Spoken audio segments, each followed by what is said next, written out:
So నిజామాబాద్లో ఒక దారుణమైన సంఘటన చోటు చేసుకుంది. ఒక కానిస్టేబుల్ అరెస్ట్ వారెంట్ ఇవ్వడానికి వెళ్ళి ఒక ఇంటికి అక్కడున్న మహిళను రేప్ చేశాడు. దాని తర్వాత పోలీసులు అతన్ని అరెస్ట్ చేశారని చెప్తున్నారు, కానీ అతను కనిపించట్లేదు. దాని గురించి నిజామాబాద్లో గుండారం అనే ఒక విలేజ్ ఉంది. అక్కడ ఒక అబ్బాయి వాళ్ళ అత్తను చంపిన కేసులో అరెస్ట్ అయ్యాడు, జైలుకి వెళ్ళాడు, బెయిల్ మీద బయట వచ్చాడు. అతనిది ఇప్పుడు ట్రయల్ స్టార్ట్ అయింది, బట్ కోర్టుకు రావడం మానేశాడు అతను. సో కోర్టుకి అబ్స్కాండ్ అయిపోతుంటే కోర్టు అతనికి ఎన్బిడబ్ల్యూ అంటారు. ఎన్బిడబ్ల్యూ అంటే నాన్ బెయిలబుల్ వారెంట్. సో ఈ నాన్ బెయిలబుల్ వారెంట్ ఇష్యూ చేసిందన్నమాట.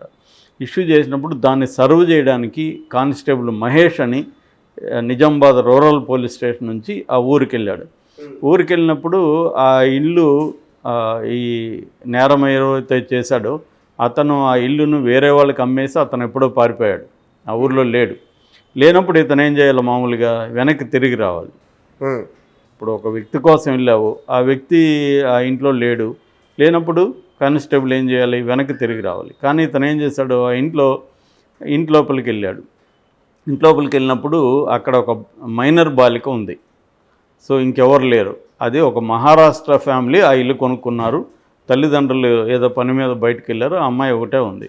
ఉన్నప్పుడు ఇతను ఏం చేశాడంటే ఈ విషయాన్ని అర్థం చేసుకొని ఈ అమ్మాయి ఒకటే ఉందనేది చూసి మెల్లగా ఆ అమ్మాయి దగ్గరికి వెళ్ళి ఆ అమ్మాయితో నైస్గా మాట్లాడడం, డబ్బులు ఇవ్వడానికి ట్రై చేయడం, ఇవన్నీ చేసి ఆ అమ్మాయి ఎవరు లేరు కాబట్టి ఆ అమ్మాయి మాయ మాటలు చెప్పి ట్రై చేశాడు, లొంగ తీసుకోవడానికి డబ్బు ఆఫర్ చేశాడు. ఫైనల్గా ఆ అమ్మాయిని అత్యాచారం చేయడానికి ట్రై చేశాడని చెప్తున్నారు. అంటే అబ్యూజ్ చేశాడు అంటున్నారు, కానీ క్లియర్గా చెప్పట్లే. అదే వేరే వాళ్ళు అయితే క్లియర్గా చెప్పేవాళ్ళు, పోలీసులే కదా ఇక్కడ నేరస్తుడు, అందుకని క్లియర్గా కూడా న్యూస్ చెప్పట్లేదు. ఏదేమైనా అబ్యూజ్ చేశాడని చెప్తున్నారు. తన ఫోన్ నెంబర్ ఇచ్చి నాకు ఫోన్ చేయని కూడా ఫోన్ నెంబర్ కూడా ఇచ్చేసి వెళ్ళాడని చెప్తున్నారు. దాని తర్వాత వాళ్ళ తల్లిదండ్రులను వచ్చినాక అమ్మాయి ఏడుస్తూ వాళ్ళ నాన్నకి చెప్పింది. నాన్న చెప్పేసరికి నాన్న ఊర్లో వాళ్ళ సహాయంతో వెళ్ళి పోలీస్ స్టేషన్లో కంప్లైంట్ ఇచ్చాడు. పోలీసులు కేసు నమోదు చేశారు, పోక్సో చట్టం కింద పెట్టారు. పోక్సో అంటే protection of children from sexual offences. ఇది 2012లో వచ్చింది. మన నిర్భయ కేసు ఉంది కదా ఢిల్లీలో, గ్యాంగ్ రేప్ బస్సులో, దాని తర్వాత ఈ చట్టం పెట్టారనమాట. ఈ చట్టం ఏంటంటే జనరల్ న్యూట్రల్ చట్టం అంటారు. అంటే అబ్బాయిల మీదైనా అమ్మాయిల మీదైనా 18 years లోపల ఉండే పిల్లల మీద లైంగిక దాడి జరిగినప్పుడు ఈ కేసు పెడతారనమాట. సో ఇది అతని మీద పెట్టారు. ఎందుకంటే ఆ అమ్మాయి 18 years లోపల ఉన్న బాలిక కాబట్టి ఇతని మీద కేసు పెట్టారు. అంతవరకు బాగానే ఉంది. కానీ ఇప్పుడు అతను ఎస్కేప్ అయిపోయాడని చెప్తున్నారు. పోలీస్ స్టేషన్ నుంచి ఎలా ఎస్కేప్ అయిపోతాడు అంటే దానికి వాళ్ళు మేము నిన్న రిపబ్లిక్ డే యాక్టివిటీస్లో బిజీగా ఉంటే అతను తప్పించుకున్నాడు అంటున్నారు. ఇది నమ్మశక్యంగా లేదని విమర్శలు వస్తున్నాయి. అంటే కాంగ్రెస్ ప్రభుత్వంలో కూడా పోలీసు దౌర్జన్యాలు అనేవి కంటిన్యూ అవుతూనే ఉన్నాయి. మొన్న కూడా చూసాం మనం, ఏబీ వాళ్ళు యూనివర్సిటీ దగ్గర ఈ హైకోర్టు పెట్టొద్దని గొడవ చేస్తుంటే ఒక అమ్మాయి పారిపోతూ ఉంటే 2 మహిళా కానిస్టేబుల్ స్కూటర్లో వెళ్తూ అమ్మాయిని జుట్టు పట్టుకొని లాగి అమ్మాయి పడిపోతే కూడా వదలకుండా లాక్కొనిపోయారు. ఈ దృశ్యం వీడియో కూడా బయటకు వచ్చింది. దాని మీద తీవ్ర నిరసనలు కూడా వ్యక్తమైనాయి. అంటే దాని మీద ఇప్పటివరకు ఆ మహిళా కానిస్టేబుల్ మీద రేవంత్ రెడ్డి ప్రభుత్వం ఏం చర్య తీసుకుందని తెలియదు. ఇప్పుడు మళ్ళీ ఈ కానిస్టేబుల్ మీద కూడా ఏం చర్య తీసుకున్నారో తెలియదు. గతంలో కూడా ఈ కానిస్టేబుల్ సస్పెన్షన్ గురయ్యాడు. అంటే ఒక భార్యాభర్తల గొడవల్లో తలదూర్చి పంచాయతీ చేశాడు. అప్పుడు కూడా ఎస్పీ సస్పెండ్ చేశాడు. అంటే నేను చాలాసార్లు చెప్తుంటా, పోలీసులకి పనిష్మెంట్ అంటే ఏమిస్తారు, సస్పెన్షన్ మాత్రమే ఇస్తారు. వాళ్ళు కూడా మామూలు మనుషుల్లాగా వాళ్ళ మీద కేసులు పెట్టాలి. దీంట్లో అయితే పోక్సో పెట్టారో అప్రిషియేట్ చేయాలి ఆ మేరకి. ఎందుకంటే పోలీసుల మీద పోక్సో పెట్టడం కూడా ఆశ్చర్యమే, మామూలుగా పెట్టరు వాళ్ళు. దీంట్లో పెట్టారంటే అప్రిషియేట్ చేయాల్సిందే. అక్కడున్న స్టేషన్ ఇన్ఛార్జి కానీ లేకపోతే పై ఆఫీసర్లు కానీ మనం అప్రిషియేట్ చేయాలి. ఆ మేరకు ఓకే. కానీ మరి ఇతన్ని తప్పించుకుంటే ఎక్కడికి పోయాడు ఏమిటి, ఇప్పటివరకు ఎందుకు పట్టుకోలేకపోతున్నారు, ఎలా తప్పించుకున్నాడంటే ఆ స్టేషన్ ఇన్ఛార్జీల మీద కూడా చర్య తీసుకోవాలి. యాక్చువల్గా అదేమి తీసుకోవాలి. ఇప్పుడు మామూలుగా ఒక ఖైదీ ఒక పోలీసు ఎస్కాట్ నుంచి తప్పించుకుంటే ఆ ఎస్కాట్లకు పనిష్మెంట్ ఇస్తారు. ఇప్పుడు ఎస్కాట్ మనల్ని పట్టుకుపోతుంటాడు, మనం తప్పించుకున్నాం అనుకో, ఎస్కాట్కి పనిష్మెంట్ ఇస్తారు, ఎందుకంటే వాళ్ళ బాధ్యత అది. అందుకని జాగ్రత్తగా గొలుసులు వేసుకొని తీసుకెళ్తారనమాట తప్పించుకోకుండా ఖైదీ. అలాంటప్పుడు పోలీస్ స్టేషన్లో ఉన్న ఖైదీ ఎలా తప్పించుకున్నాడు? మరి అక్కడున్న ఇన్ఛార్జీలు ఎవరు, అక్కడ సెంట్రీ ఉంటారు మామూలుగా, ఆ సెంట్రీ ఎవరున్నారు, ఇవన్నీ ఇప్పటివరకు ఏమీ బయటికి రాలేదు.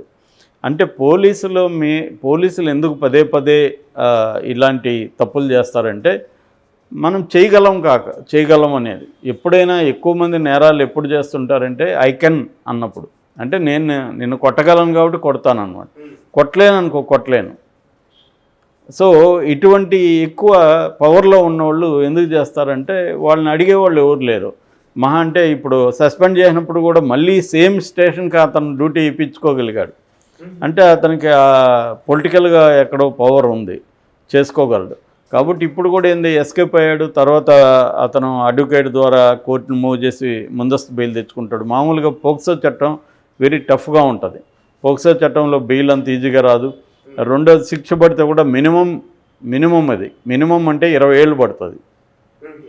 సో అటువంటి చట్టం, అటువంటి స్ట్రాంగ్ చట్టంలోనే ఆయన తప్పించుకొని వెళ్ళిపోయి ఆయన పట్టుకోలేదంటే ఇది రేవంత్ రెడ్డి ప్రభుత్వాన్ని ఖచ్చితంగా ప్రశ్నించాలి.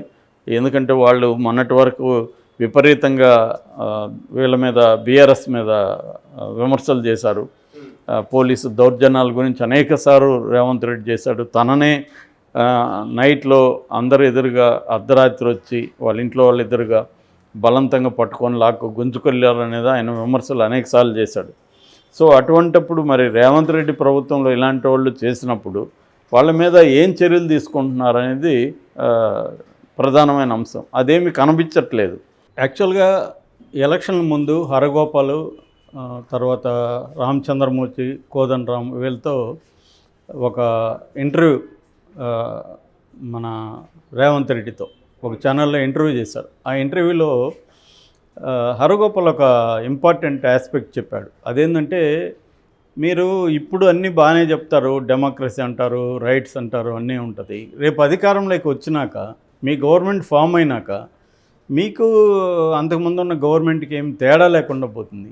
అంటే గవర్నమెంట్స్ ఏమున్నా కూడా, ప్రభుత్వాలు ఏమున్నా కూడా రాజ్య స్వభావం అనేది మారదు అనేది ఆయన క్లియర్గా చెప్పాడు.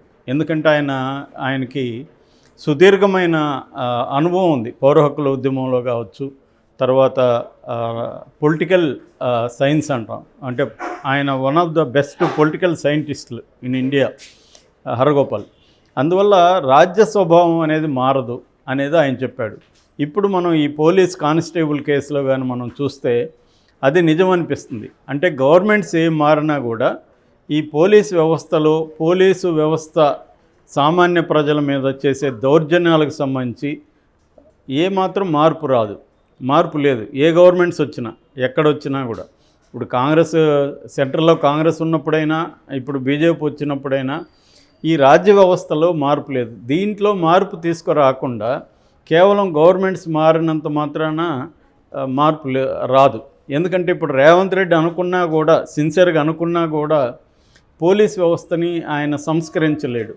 కాకపోతే ఏంటంటే, ఇట్లాంటి జరిగినప్పుడు సత్వరం రియాక్ట్ అవ్వడం, బాధితుల తరపున నిలబడడం, ప్రాపర్గా ప్రొసీజర్ని ఫాలో కావడం, ఇవన్నీ చేసినప్పుడే కనీసం ప్రజలకి కొంత హోప్ అయితే వస్తుంది. రేవంత్ రెడ్డి గత ప్రభుత్వాన్ని విమర్శించి, మా ప్రభుత్వం ప్రో పీపుల్గా ఉంటాము, ప్రజలకు అందుబాటులో ఉంటాము అనేక విషయాల్లో మాట్లాడుతున్నారు. కొంతవరకు స్టార్ట్ చేశారు కూడా. ప్రజావాణి కార్యక్రమం కావచ్చు, ఇక్కడ ప్రజాభవనంలో జనాల దగ్గర నుంచి ఫిర్యాదులు తీసుకోవడం కావచ్చు, ఇవన్నీ ఒక హోప్ క్రియేట్ చేశాయి.